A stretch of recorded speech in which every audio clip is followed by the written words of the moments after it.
Nagsimula ang ating kwento, patungkol sa tinaguriang The Get Backers. Bago ang lahat, please subscribe, like, and share mga kamads anime.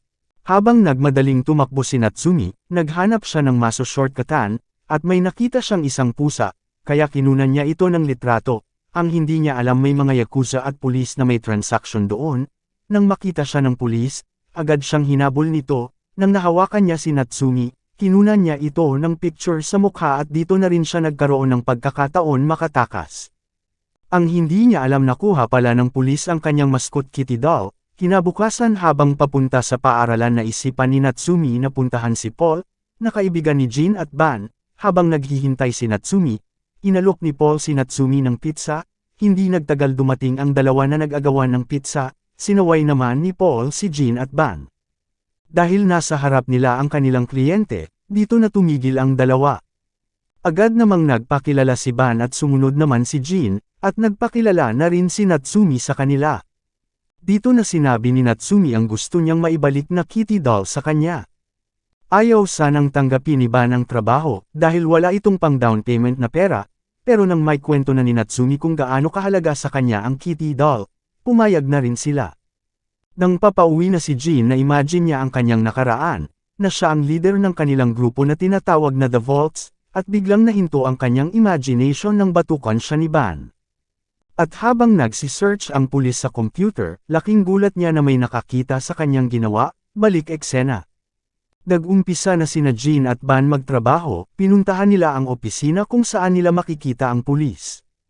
Nagpanggap silang cleaner at pizza delivery, pero nabigo ang kanilang plano. Kaya bumalik muna sila sa coffee shop ni Paul. Humingi ng sorry si Jin kay Natsumi dahil nabigo ang kanilang mission. Ayaw na sana, ipagpatuloy ni Natsumi ang pagbawi sa kanyang mascot kitty doll. Pero sinabi ng dalawa na sila'y propesyonal, na kung ano ang nasimulan, yun ang kanilang tatapusin. Kinabukasan, pinuntahan nila ang opisina ng pulis, dito na nila nakuha ang kitty doll ni Natsumi. At sa hindi inaasahan, nag-aabang na pala ang pulis kay Natsumi sa paaralan. Sinubukan na tawagan ni Jin si Natsumi, ngunit walang sumasagot. Kaya nag-email na lang si Jin. Ang hindi nila alam na kuha na pala si Natsumi ng pulis at mga yakuza. At agad itong pinuntahan ni na Jin at Ban kung saan sila naroon. Pinasok ng dalawa ang sinasakyan nilang kotse sa loob ng bodega at bumaba ang dalawa sa kanilang sinasakyan. At dito nagsimula na ang laban ni Jin at Ban sa grupo ng yakuza. Nagpalabas si Jin ng nakakamanghang kuryente sa kanyang kamay at sinuntok ang source ng kuryente. Para mawasak ang lahat ng ilaw, sinubukan namang suntukin si Ban ng isang yakuza, pero ginamitan niya ng napakalakas na grip, na nagpatapon sa yakuza. Nang gumamit sana ng baril ang mga kalaban, agad naman itong ginamitan ni Jin na kuryenteng sumasabog.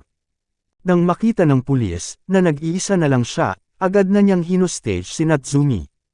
Kaya gumamit na rin ng evil eye si Ban, at dito na siya nagsimulang mag-hallucination, sa kanya na napatay niya si Ban at si Jin, hanggang mahuli siya ng mga pulis at pinagbabaril siya ng mga ito hanggang sa mapatay siya. Huli na nang malaman niya na ilusyon lang ang lahat na kanyang nakita. Habang nasa kotse, humingi ng pasasalamat si Natsumi sa dalawa, habang tulog at hawak ang kanyang kitty doll. Dito na po nagtatapos ang episode 1. Please, subscribe, like, at share, para po sa next episode mga kamads anime. Salamat po.